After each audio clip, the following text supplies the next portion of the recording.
રાજ્યમાં ગરમી દિવસે ને દિવસે વધી રહી છે। અરવલ્લીના બાયડમાં પણ ગરમી વધારે જોવા મળી રહી છે। ગરમીનો પારો 40 ડિગ્રીને પાર પહોંચ્યો છે। બાયડ પંથકમાં પણ આજે ગરમીએ રૌદ્ર સ્વરૂપ ધારણ કર્યું છે। સવારથી જ સૂર્યનારાયણ પ્રકોપ વરસાવી રહ્યા હોવાથી જનજીવન ભારે પ્રભાવિત થયું છે। અસહ્ય લૂ અને તાપને કારણે બપોરના સમયે બજારના રસ્તાઓ જાણે કર્ફ્યુ જેવો માહોલ દેખાઈ રહ્યો છે।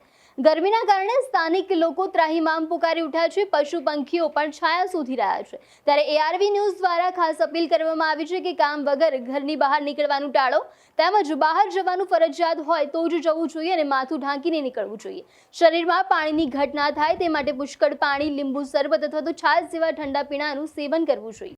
નમસ્કાર દર્શક મિત્રો, એઆરવી ન્યૂઝમાં આપનું સ્વાગત છે। હાલ અત્યારે અરવલ્લીના બાયડ પાસે ઊભો છું, હાઈવે ઉપર। ત્યાં આગળ જ્યારે બાયડ ગરમીના પ્રકોપથી શેકાતું હોય ત્યારે આગની ભઠ્ઠીમાં શેકાતું હોય તેવું જોવા મળી રહ્યું છે। ત્યારે હાલ અત્યારે વાગ્યા છે 12:49 થઈ છે, ત્યારે બાયડ આખું ભઠ્ઠીથી શેકાતી હોય તેવું જોવા મળી રહ્યું છે।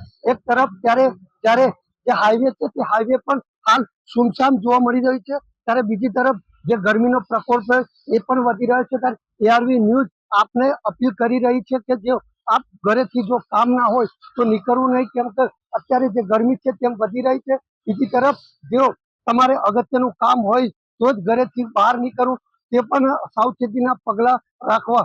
રૂમાલ સહિતની જે વસ્તુઓ હોય તે મોઢા ઉપર કે બાંધીને નીકળવું। બીજી તરફ જે પાણી, લીંબુ સોડા, શરબત જેવું વસ્તુનું પણ સેવન કરવું। રિપોર્ટર ઇશાક મંસૂર, એઆરવી ન્યૂઝ બાયડ।